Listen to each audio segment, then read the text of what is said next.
Hello viewers, আসসালামু আলাইকুম। Welcome to my mini blog. সকালে তো ঘুম থেকে উঠালে বেশি ঠান্ডা লাগে, আর সারাদিনের মাঝে অত বেশি ঠান্ডা লাগে না।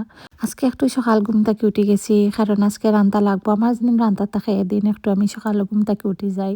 তো আমি সেরাবি ফেস ওয়াশ ইউজ করি, এটা কিন্তু স্কিনের লাগে খুবই ভালো। আপনারা যারা একটা ভালো ফেস ওয়াশ চাইরা আপনারা এটা ট্রাই করতে পারেন। এটা নিজের স্কিন টাইপ বুঝিয়ে ইউজ করা লাগবো। তো এটা কিন্তু অনেক টাইপের আছে, আর আমার এটা কিন্তু মেডিকেল সাজেস্টেড। তো আমার স্কিন দেখে আমার ডক্টরে সাজেস্ট করছেন। তো এখন সকালের ব্রেকফাস্ট বানাইলাইমু। তো এখানে আমি চা বয়াইছি। অনেকে কিন্তু লিকুইড মিল্কর মাঝে চা পাতা দিয়া চা বানায়, নীলাখান খাইতে আমার তো বেশি ভালো লাগে না। আমি লিকার বার করি পানির মাঝে, নর্মাল পানির মাঝে জেলান চা রান্ধন নর্মাল চা অনানো খাই। আমার কাছে কিতা লাগি টেস্টটা ভালো লাগে না। লিকুইড দুধের মাঝে চা পাতা দিয়া যে লিকার বার করিয়া চার টেস্ট আমার একদমই ভালো লাগে না। তো এইখানে আমি ক্রোসান্ট নিয়ে তাওয়ার মাঝে বাজিয়ে নিছি। তাওয়ার মাঝে দেখবা ব্রেড বা ক্রোসান্ট বাজিয়ে নিলে ভালো লাগে টোস্টার তাকিয়া। আমার কাছে তাওয়ার মাঝে বাজিয়ে নিলে বোঝা যায় যে একটু ক্রিস্পি বেশি হয়। আর নর্মাল ক্রোসান্টের মাঝে দেখবা বাটার আর হানি যদি মিক্স করেন, টেস্টটা একটু ডিফারেন্ট লাগে। মাঝে মাঝে আসলে একটু ডিফারেন্ট করিয়া যে কোনো জিনিস খাইতে দেখবা ভালো লাগে। তো ব্রেকফাস্ট শেষ করি এখন কিচেনে গেলাম গিয়া, আর ফ্রিজ থাকি আমি সবজি বার করলাম। আজকে শালগম রান্না করবো, আর মুখি রান্না করবো, আর বেগুন ভাজি করবো। তো এখানেও মাঝে কোন সবজিটা আপনারা খাইতে ভালো পাইন, তো সবটা রেডি করিয়া এখন ফয়লাও আমি রান্না বয়ে দিমু। আর এখানে ফয়লে আমি শালগম আর চিকেন দিয়ে রান্না করবো। শালগম জিনিসটা কিতার লাগে খাইতে আমার একদমই ভালো লাগে না। তো আমার হাজব্যান্ডে বালা ফাইন তাই নানুন মাঝে মাঝে। তো আসলে যে নিজে খাইতাম বালা ফাই না করি যে রানতাম নাই রানতো নাই। তো তাই নানচন যার লাগে হইতাইলে চিকেন দিয়া তার লাগে রান্ধিলাই, তাই চিকেন দিয়ে খাইতেও বালা ফাইন। তো এইদিকে শালগমর চিকেন আমি সিদ্ধ বার লাগি সবটা মশলা দিয়া বয়ে দিছি।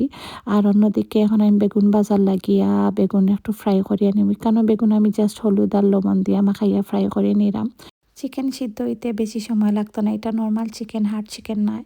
তো চিকেন সিদ্ধ হয়ে গেলে আমি শালগম দিলাম। আর শালগম সিদ্ধ হইতেও বেশি সময় লাগে না, 7-8 মিনিট হাই হিটও রান্না করলেও শালগমও সিদ্ধ হয়ে যায়।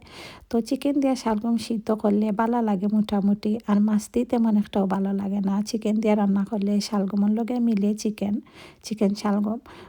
এখন আমি বেগুন ভাজি করার লাগিয়া এখানেও একটু পরিমাণে রসুন দিছি। রসুন আসলে অপশনাল, আমি রসুন দিয়ে একটু গ্রানো লাগে, তো রসুন দিছি। দেন এখানেও আমি এখন ফেস কুচি দিলাইছি, আর সব ধরনের মশলা দিম। এখানেও জাস্ট জিরাটাই স্কিপ করবো। হলুদ গুঁড়া, মরিচ গুঁড়া, কারি পাউডার আর সামান্য পরিমাণের ধনিয়া পাতা দিছি। তো মশলা বালা করে বাজিয়া নিমু, আর মশলা বাজার লাগে একটু পরিমাণের পানি দিমু, আর নাইলে মশলা বালা করে বাজ হইতো না। দেন আমি বেগুন এড করিয়া মশলার মাঝে বালা করে মিক্স করে নিছি, আর লাস্টে দিলাইছি ধনিয়া পাতা। আর ইলাখান মশলা মাখা মাখা বেগুন দিয়া ভাত খাইতে যে বালা লাগে, এটা কিন্তু রুটি দিয়েও খাওয়া যায়, বালা লাগে টেস্ট। তো অন্যদিকে চিকেন শালগমও রান্না হয়ে গেছে, তো দিলাইলাম ধনিয়া পাতা। একলগে দুইটা কারি বুয়াই দিলে সময়ও কম লাগে, আর জলদি জলদি রান্না হয়ে যায়। তো আজকের বেগুন বাজিটা আপনারা কিলান লাগছে, আর বেগুনও দেখবা বেশি তেল হয়ে যায়, কারণ বেগুন ভাজতেও একটু তেল বেশি লাগে। আর ভাজা পরে যে সময় মশলা ভাজি আরও তেল দেওয়া লাগে, যার লাগে রান্না করে বোঝা যায় যে বেগুন থেকে খালি তেল বারোয়। তো এখন আমি রুই মাছ দিয়া কচুর মুখিও রান্না করবো। কচুর মুখি কিন্তু বেশি ভালো লাগে চিংড়ি দিয়া, তো আমি চিংড়িটা স্কিপ করলাম, আমার একটু অ্যালার্জি প্রবলেম করে। তো হইতে রুই মাছ দিয়া রান্না করলেও ভালো লাগবো। তো এখানেও বালা করে মশলা কষানি হয়ে গেলে আমি মুখি দিলাইলাম, মুখি দিয়ে একটু পানি দিলাইমু মুখি সিদ্ধ করার লাগে। তো জাল উঠে গেলে এখানেও আমি ফ্রাই করা রুই মাছ দিলাইমু। রুই মাছ দিয়া মুখি তরকারি খাইতে ভালোও লাগে, আমি আরেকদিন রান্না করছিলাম, খাইতে ভালো লাগছে। মাছ দিয়া আমি আরও 5 মিনিট জাল খাওয়াইমু, দেন আমি দিলাইমু ধনিয়া পাতা।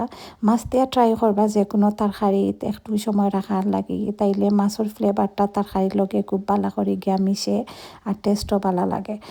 তো মুখি খেকিলাখান রান্না করিয়া খাইতে বালা পাইন অবশ্যই কমেন্ট করিয়া জানাইবা। মুখি দিয়া শুটকির তরকারি খাইতে কিন্তু সব থাকি বেশি ভালো লাগে। মাছ চিংড়ি তাকিয়া শুটকির লগে যদি মুখি রান্না করিয়া খাওয়া যায়, তাইলে দেখবা যে বালা টেস্ট হয়। আবার অনেকে দেখছি মুখির ডাইলও রান্না করিয়া খায়।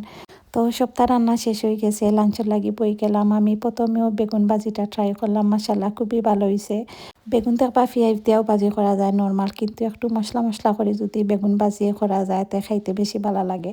আর এখানে আমি মাছ এমনি জাস্ট হলুদ আর লবণ দিয়া ফ্রাই করছিলাম, ওলাখান শুকনা শুকনা দেখবা মাছ ভাজি খাইতেও ভালো লাগে। তো লাঞ্চ শেষ করি একটা দই খাইলাম, আর এটা কিন্তু ম্যাঙ্গো দই, খাইতে খুবই ভালো লাগে ম্যাঙ্গো ফ্লেভারর। ঘরের কিছু গ্লোসারি শপিং আছিল ওগুলা গুছাইয়া রাখলাম। তো আজকের মিনি ব্লগ কিলান লাগলো আর আজকে খেয়ে কিতা রান্না করলো অবশ্যই কমেন্ট করিয়া জানাইবা।